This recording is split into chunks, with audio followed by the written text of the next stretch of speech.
আসসালামু আলাইকুম viewers, welcome back to my channel. Hopefully আপনারা সবাই ভালো আছেন। আজকে আমি আপনাদের সাথে শেয়ার করব কচুর লতির চচ্চড়ি।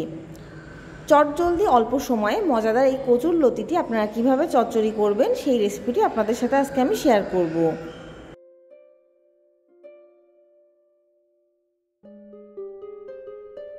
এখানে আমি একটি মশলা করে নিচ্ছি। হাফ চা চামচ আস্ত জিরা, হাফ চা চামচ সরিষা এবং 5 থেকে 6টি আস্ত কাঁচামরিচকে আমি পাটায় বেটে নিচ্ছি। অন্যদিকে আমি কিছু চিংড়ি মাছকে খুব ভালোভাবে পরিষ্কার করে নিয়েছি। এখানে আমি দিয়ে দিচ্ছি 1 কেজি পরিমাণ কচুর লতি। লতিগুলোকে আমি খুব ভালোভাবে ধুয়ে পরিষ্কার করে কেটে নিয়েছি। কড়াইতে আমি কচুর লতি দিয়ে দিচ্ছি। এর মধ্যে দিয়ে দিব 3টি বড় সাইজের পেঁয়াজ কুচি এবং আগে থেকে বেটে রাখা মশলাগুলো। এই ধরনের চচ্চড়িতে বেশি পরিমাণে পেঁয়াজ কুচি ব্যবহার করলেই কিন্তু চচ্চড়িটি খেতে দারুণ লাগে।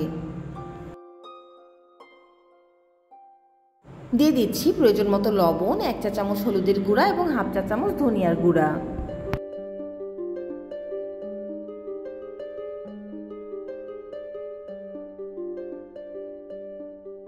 দিয়ে দিচ্ছি 1/4 কাপ সয়াবিন তেল।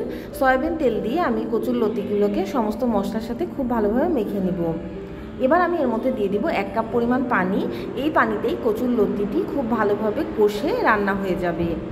যেহেতু চচ্চড়িটি আমি একটু মাখা মাখা রাখবো, বেশি পরিমাণ ঝোল রাখবো না, এজন্য আমি কম পরিমাণ পানি ব্যবহার করেছি।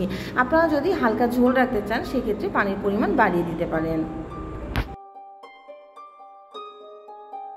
এবার চুলার জাল মাঝারি রেখে 15 থেকে 20 মিনিট সময় মতো জাল করে নিলে কিন্তু খুব সুন্দরভাবে তৈরি হয়ে যাবে মজাদার কচুর লতির চচ্চড়ি।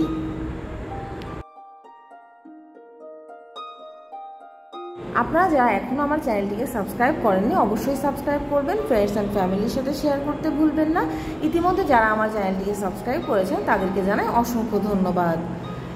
চচ্চড়িটি করার এক পর্যায়ে আমি ঢাকনা দিয়ে জাল করে নিয়েছি। ঢাকনা তুলে আমি চচ্চড়িটি নেড়ে দিয়েছি যাতে চচ্চড়িটি পাত্রের তলায় লেগে না যায়। এটিতে যদি পোড়া লেগে যায় সেক্ষেত্রে কিন্তু চচ্চড়ির স্বাদ একেবারেই খারাপ হয়ে যাবে। Thanks for watching my video.